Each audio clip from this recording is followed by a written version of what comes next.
أعوذ بالله من الشيطان الرجيم. بسم الله الرحمن الرحيم. الحمد لله رب العالمين الرحمن الرحيم مالك يوم الدين إياك نعبد وإياك نستعين اهدنا الصراط المستقيم صراط الذين أنعمت عليهم غير المغضوب عليهم ولا الضالين.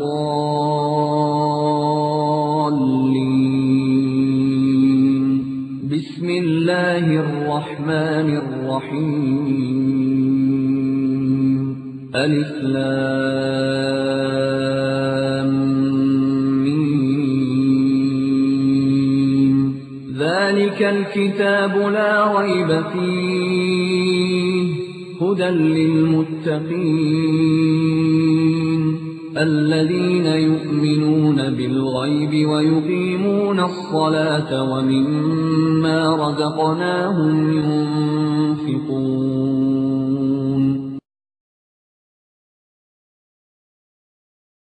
اس فضائل اعمال نے اس امت اسلام سے توحید کو چھینا. رسولوں کی حاجت نہیں، حدیثوں کی حاجت نہیں، قرآن کی حاجت نہیں. اب ڈائریکٹ ان مولویوں کی، ان صوفیوں کی اللہ سے ملاقات ہوتی ہے، وہ اللہ سے ساری باتیں پوچھ کے بتا دیتے ہیں. اس کے بارے میں عقیدہ پیش کیا کہ یہ علم غیب ہمارے پیروں کو بھی ہے، ہمارے بزرگوں کو بھی ہے، ہمارے ولیوں کو بھی ہے. ان صوفیوں کی بھی جتنی کتابیں پڑھو گے کہیں نہیں بتائیں گے اللہ نے کہا، رسول اللہ نے کہا، قرآن میں کہا، حدیث میں. ایک سید صاحب نے بتایا، ایک شاہ صاحب نے ذکر کیا. چاہتے ہو ہدایت مل جائے، چاہتے ہو امن مل جائے، اس کتاب اللہ کو سینے سے لگاؤ، اللہ کی توحید کو سمجھو. اللہ کی توحید کے اندر کسی اور کو شریک نہ کرو. شرک سے تم بچ جاؤ، ہدایت بھی عطا ہو جائے گی اور آخرت میں نجات بھی مل جائے گی.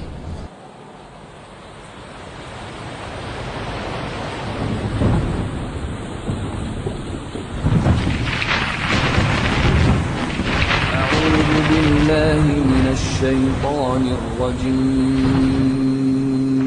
وأن هذا صراطي مستقيما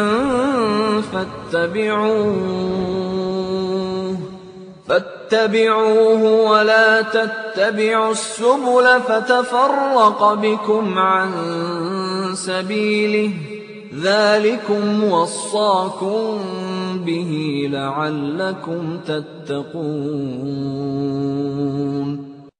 اور یہ کہ یہ دین میرا راستہ ہے جو مستقیم ہے، سو اس راہ پر چلو اور دوسری راہوں پر مت چلو کہ وہ راہیں تم کو اللہ کی راہ سے جدا کر دیں گی. اس کا تم کو اللہ تعالیٰ نے تاکیدی حکم دیا ہے تاکہ تم پرہیزگاری اختیار کرو. جدہ دعوت سینٹر حی السلامہ کے ذمہ داران کی جانب سے شکریہ ادا کرتا ہوں علماء کرام کا کہ تشریف لائے. اور بلا توقف اب میں گزارش کروں گا فضیلت شیخ توصیف الرحمان سے کہ اسٹیج پر تشریف لائے اور اپنے خطاب کا آغاز فرمائے. خطاب کا عنوان ہے فضائل اعمال کی حقیقت. حضرات، اس سے پہلے کہ فضیلت شیخ اپنے خطاب کا آغاز فرمائیں، میں یہاں یہ عرض کرنا چاہوں گا کہ فضائل اعمال کتاب ہو یا کوئی اور دوسری کتاب ہو، کسی بھی خاص فکر کے خلاف ہماری کوئی دشمنی نہیں ہے. ہم تو یہ چاہتے ہیں کہ ہم ان لوگوں کے ساتھ مل جل کر دین اللہ کی تبلیغ کے لیے جدوجہد کریں. صرف درخواست یہ لے کر حاضر ہو رہے ہیں جو غلط عقائد، جو باطل عقائد ان کتابوں میں موجود ہیں ان پر نظر ثانی فرما لیں. جزاکم اللہ خیر. نحمده ونصلي على رسوله الكريم. اعوذ بالله من الشيطان الرجيم. بسم الله الرحمن الرحيم. قل هو الله احد الله الصمد لم يلد ولم يولد ولم يكن له كفوا احد.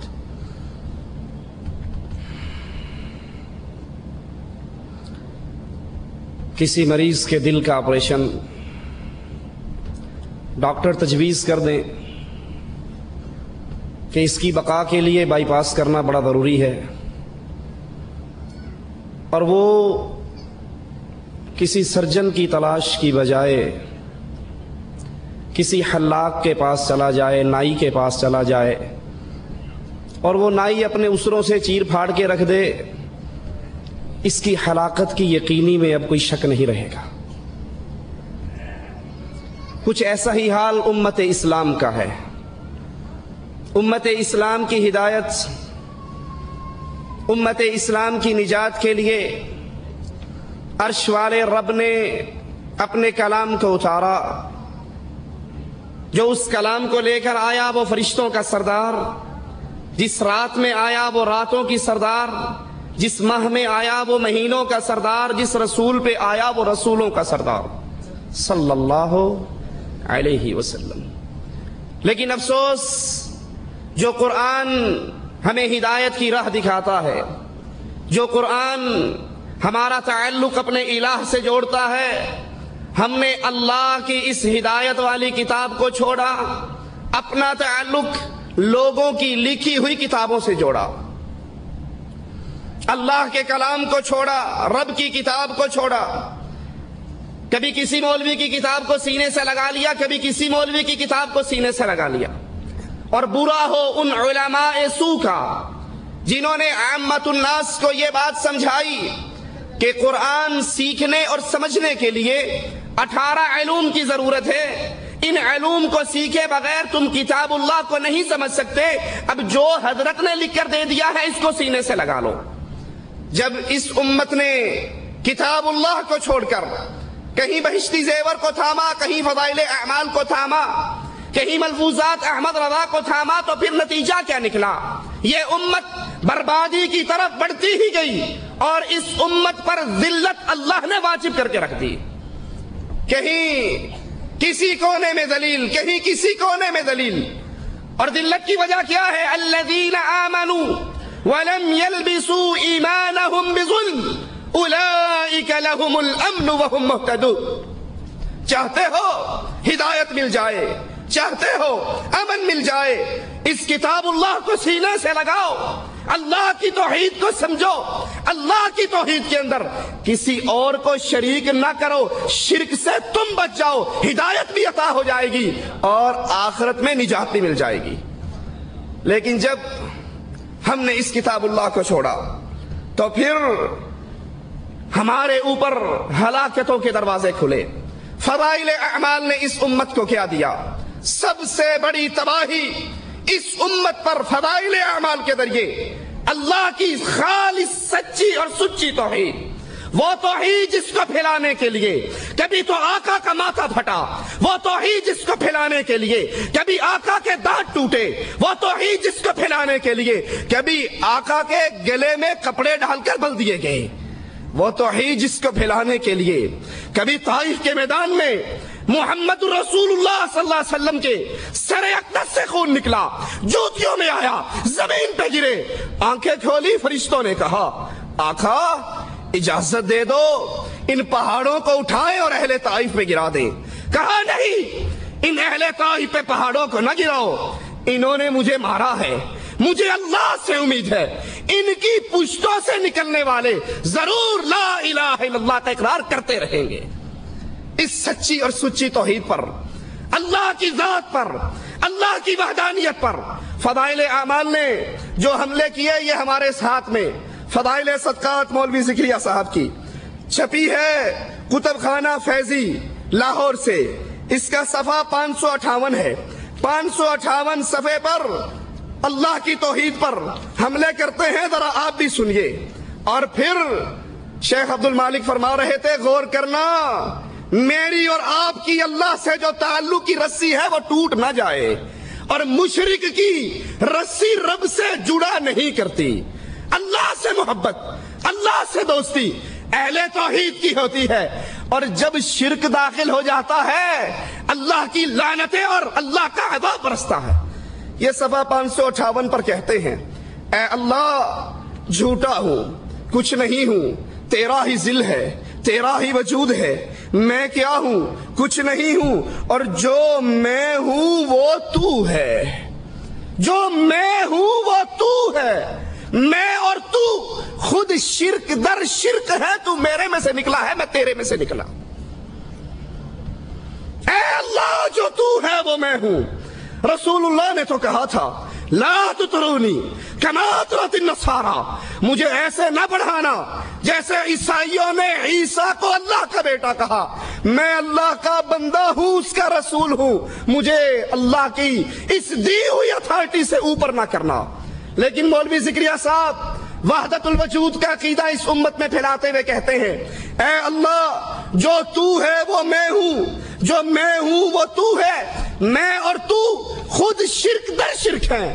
نہیں اللہ کے بندو، وہ اللہ ہے، ہم عبداللہ ہیں، وہ خالق ہے، ہم مخلوق ہیں، وہ رازق ہے، ہم مرزوق ہیں، وہ کھلاتا ہے تو کھاتے ہیں، وہ پلاتا ہے تو پیتے ہیں، وہ سلاتا ہے تو سوتے ہیں، وہ اللہ ہے۔ تکاد السماوات یتفطرن من وتنشق الارض وتخر الجبال هدا ان دعوا للرحمن ولدا۔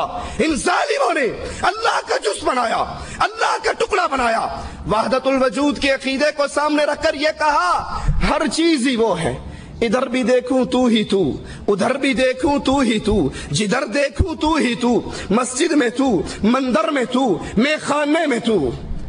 ہاتھ میں آئے تو رام، ہاتھ میں نہ آئے تو رحیم۔ 561 فضائل اعمال کے اندر لکھتے ہیں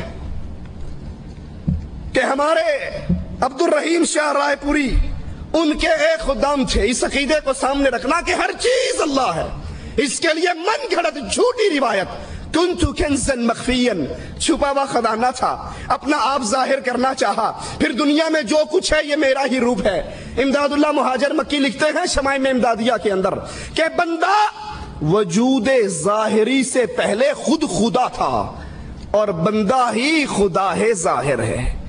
اشرف علی تھانوی لکھتے ہیں امداد المشتاق میں ہمارے ایک صوفی کے پاس ایک بندہ ایک پلیٹ میں حلوہ لے آیا، ایک پلیٹ میں گندگی لے آیا۔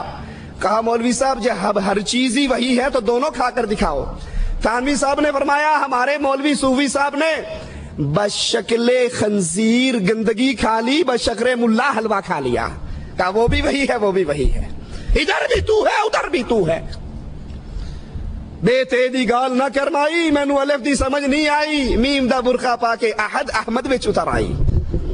561 فضائل اعمال پر لکھتے ہیں فضائل ذکر میں کہ ہمارے عبد الرحیم شاہ کے خدام تھے، کئی روز استنجا کرنے اس لیے نہیں جاتے تھے کہ انہیں وہاں پر بھی نور نظر آتا تھا، وہاں پر بھی گندگی کے اندر بھی نور تھا۔ ہر چیز ہی اللہ ہے، ہر چیز میں اللہ ہے، ہر چیز اللہ کی صورت ہے۔ نعوذ باللہ گندگی کے اندر بھی ان کو اللہ کے انوار نظر آتے تھے، اس لیے باتھ روم کے اندر بھی نہیں جا سکتے تھے۔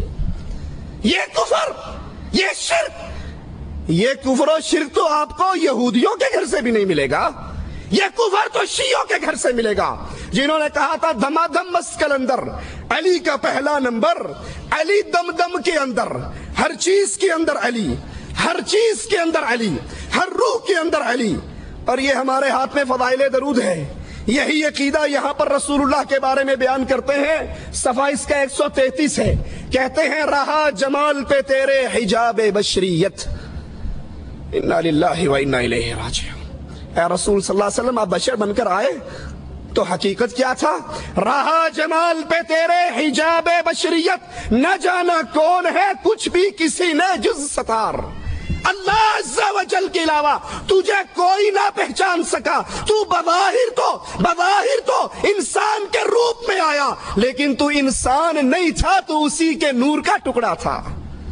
ایک مولوی صاحب لکھتے ہیں تذکرہ غوثیہ کے اندر کہ اللہ کے رسول صلی اللہ علیہ وسلم نے جبرائیل سے پوچھا وہی کہاں سے لاتے ہو؟ کہا سدرۃ المنتہا پہ کھڑا ہو جاتا ہوں، وہی آ جاتی ہے، لے کر آپ کے پاس آ جاتا ہوں۔ کہا کبھی دیکھا ہے وہی دینے والا کون ہے؟ کہا کبھی ہمت پئی نہیں۔ کہا ہون جا کے کریں دیکھی کون سے بیٹھا ہے۔ یہ جبرائیل گئے، عرش پہ پہنچے، پردہ اٹھایا تو خود محمد رسول اللہ بیٹھ کر وہی کر رہے تھے۔ رہا جمال پہ مولوی زکریا صاحب فضائل درود صفحہ 133 کتب خانہ فیدی، رہا جمال پہ حجاب بشریت، اے نبی آپ بشریت کے پردے میں آئے لیکن بشر نہیں تھے۔ یہ صفحہ 223 ہے فضائل حج کا۔ کہتے ہیں پیر جنید بغدادی بیت اللہ کا طواف کر رہے تھے، ایک لڑکی نوجوان وہ بھی ساتھ طواف کر رہی تھی۔ طواف کرتے کرتے کہنے لگی جنید اللہ کا طواف کرتے ہو یا بیت اللہ کا طواف کرتے ہو؟ کہنے لگے نہیں میں تو بیت اللہ کا طواف کرتا ہوں۔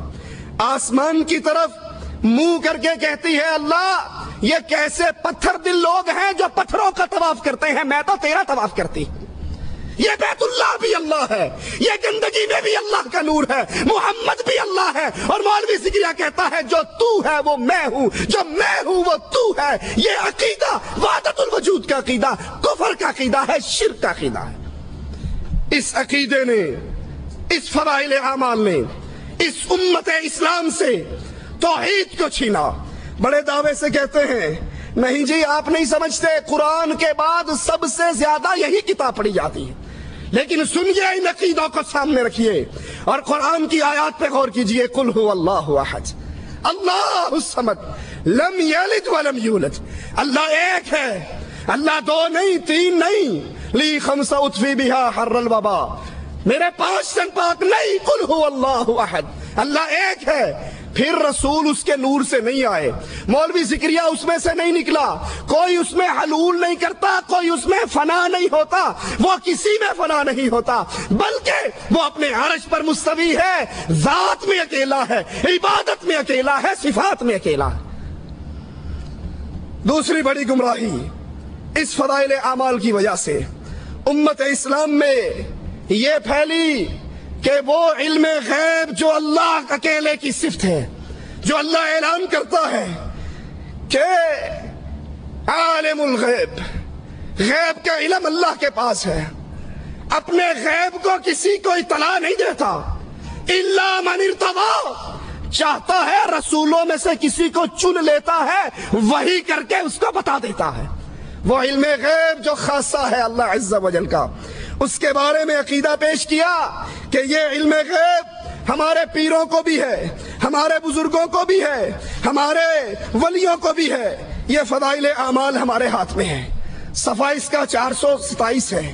کہتے ہیں شیخ عبدالعزیز دباغ قریب ہی زمانے میں ایک بزرگ گزرے ہیں، بالکل ان پڑھ تھے، لیکن جب ان کے سامنے کوئی قرآن پڑھتا، حدیث رسول بیان کرتا، حدیث قدسی بیان کرتا، جھوٹی بات بیان کرتا، تو فوراً کہہ دیتے تو نے قرآن کی آیت پڑھی، تو نے حدیث قدسی پڑھی، تو نے رسول کی حدیث پڑھی، اور تو نے جھوٹ بولا، مجھے تمہارے بولنے سے پتہ لگ جاتا ہے، نور نکلتا ہے۔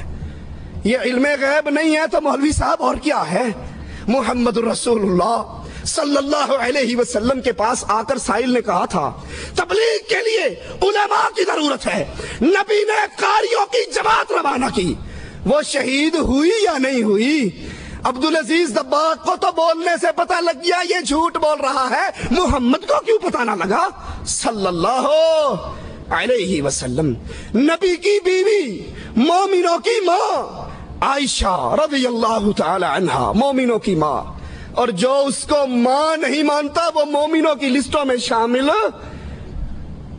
اس پہ تہمت لگی، راتیں گزری، نبی کبھی عمر سے پوچھتے ہیں، کبھی عثمان سے پوچھتے ہیں، کبھی علی سے پوچھتے ہیں، بولنے والوں کو دیکھ کر رسول اللہ نے کیوں نہیں کہہ دیا تم جھوٹ بولتے ہو؟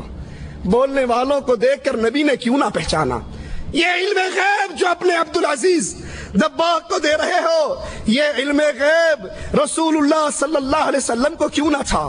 اللہ کے نبی علیہ السلام آسمان سے وحی آ جاتی تو بیان کر دیتے، یہودی سوال کرتے، آپ نے کہا جواب کل دوں گا انشاءاللہ کہنا بھول گئے، وحی رک گئی، نبی کو نہیں پتا تھا میں نے انشاءاللہ نہ کہا تو کل وحی نہیں آئے گی۔ یہ صفحہ 484 ہے، یہی فضائل اعمال ہے۔ کہتے ہیں ہمارے ابو یزید قرطبی فرماتے ہیں جو 70,000 مرتبہ لا الہ الا اللہ پڑھ لے وہ جہنم سے بچ جاتا ہے۔ ہمارے پاس ایک نوجوان رہتا تھا جس کے بارے میں مشہور تھا کہ یہ نوجوان اس کو جنت اور جہنم کی اطلاع ہو جاتی ہے، کشف ہو جاتا ہے، غیب کی خبر پہنچ جاتی ہے۔ یہ بیٹا گنگو میں ہوتا ہے، یہ بیٹا تھانہ بھون میں ہوتا ہے اور اس کو بیٹھے بیٹھے پتہ لگ جاتا ہے جنت میں کیا ہو رہا ہے، جہنم میں کیا ہو رہا ہے۔ ایک دن بیٹھے روٹی کھا رہے، کھاتے کھاتے چیخ مار کے رونے لگ گیا۔ ہم نے کہا روتا کیوں ہے؟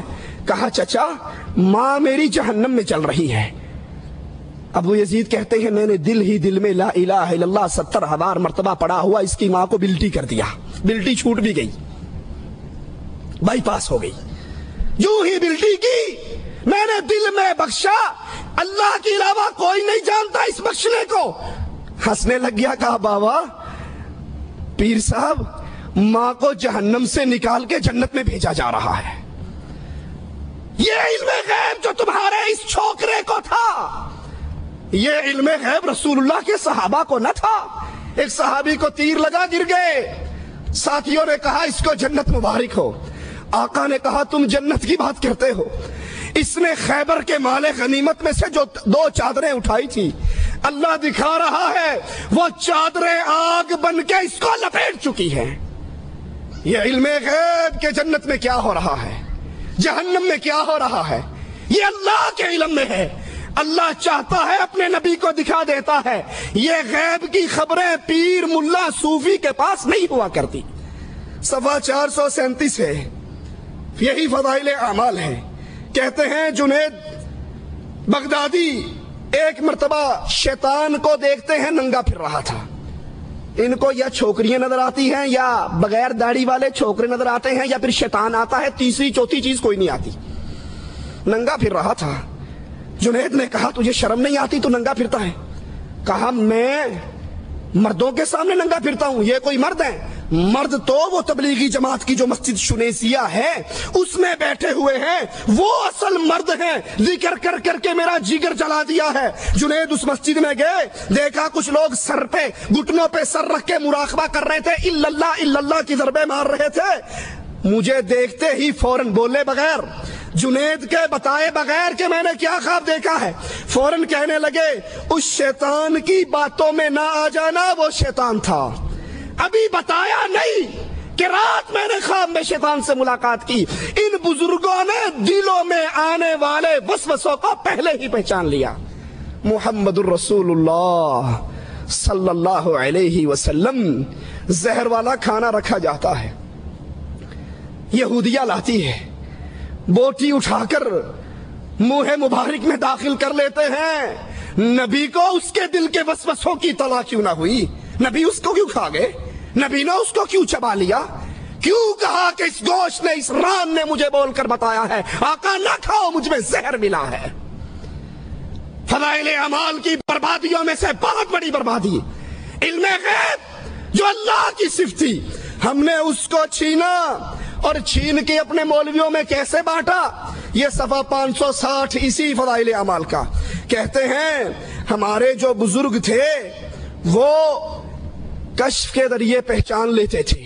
وضو کرنے والا وضو کرنے کے لیے بیٹھتا تو پھر وہ فوراً بتا دیتے کہ اے بیٹا تو نے یہ گناہ کیا ہے، تیرے پانی میں سے یہ گناہ گر رہا ہے، تو زنا کرنے سے باز آ جا، تو چوری کرنے سے باز آ جا۔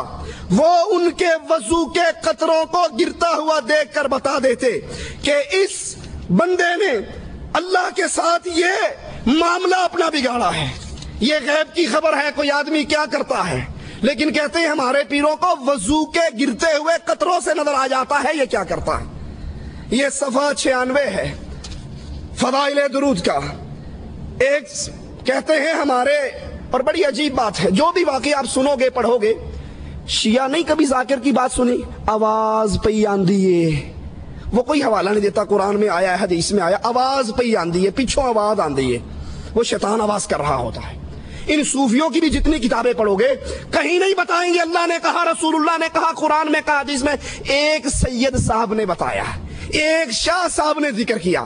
یہاں بھی کہتے ہیں ایک دوست نے مجھے بتایا، ایک خطاط لکھنؤ کا جب وہ صبح آ کر دکان کھولتا تو سب سے پہلے رسول اللہ صلی اللہ علیہ وسلم پر درود شریف پڑھتا اور اس درود کو لکھ لیتا۔ اس کی موت کا وقت آیا تو پریشان ہو گیا، پتہ نہیں اگلے جہان میں کیا ہونے والا ہے۔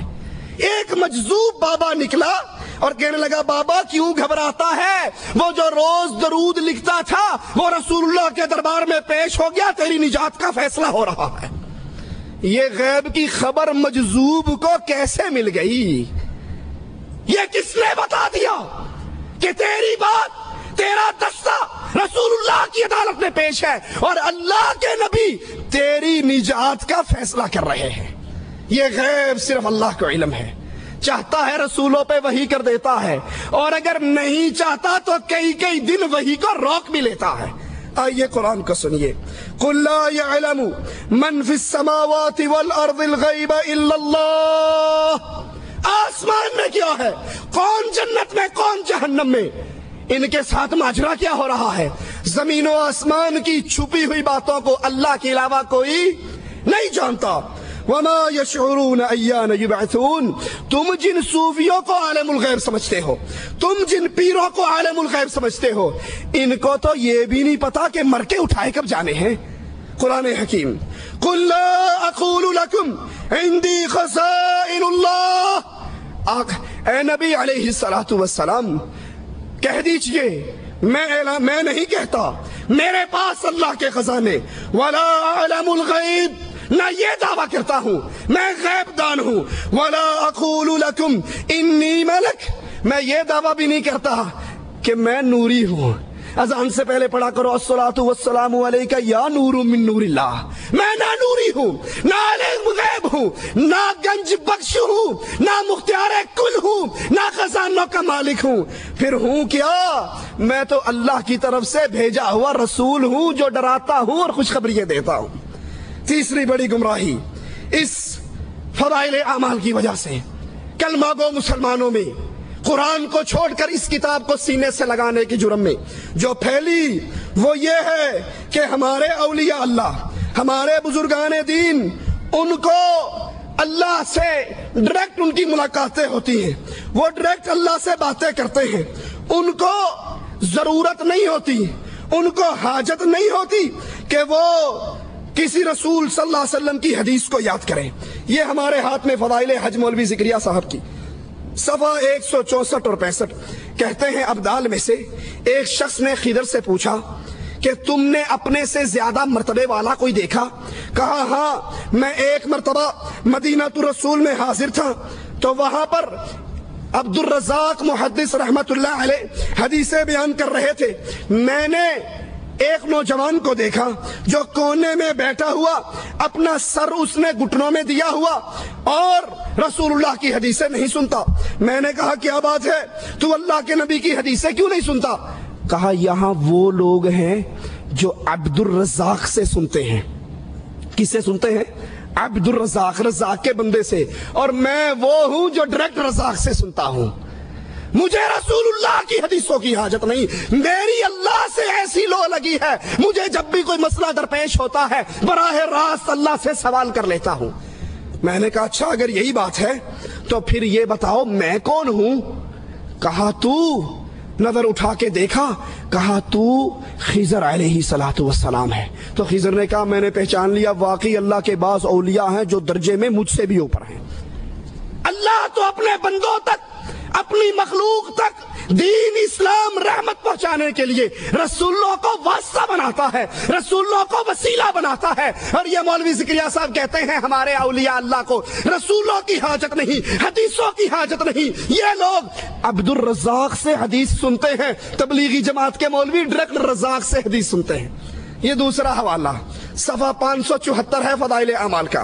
کہتے ہیں شبلی میں نے ایک جگہ دیکھا، ایک مجنون شخص ہے، لڑکے اس کو پتھر مار رہے ہیں، میں نے لڑکوں کو دھمکایا، روکا، وہ کہنے لگے جناب یہ دعویٰ کرتا ہے کہ میں اللہ سے ملاقات کرتا ہوں، اللہ کو دیکھتا ہوں۔ میں نے اس کے قریب آ کر کہا کہ تو یہ دعویٰ کرتا ہے تیری اللہ سے ڈائریکٹ ملاقاتیں ہوتی ہے دنیا میں رہتے ہوئے، تو اللہ کو دیکھتا ہے، اللہ سے سنتا ہے؟ کہا اچھا سنو، چیخ ماری اور کہا شبلی اس ذات کی قسم جس نے اپنی محبت میں مجھ کو برا حال کر رکھا ہے، اگر موت تھوڑی دیر کے لیے مجھ سے غائب ہو جائے، میں درد فراق میں ٹکڑے ٹکڑے ہو کر مر جاؤں، وہ ہمیشہ میرے سامنے رہتا ہے۔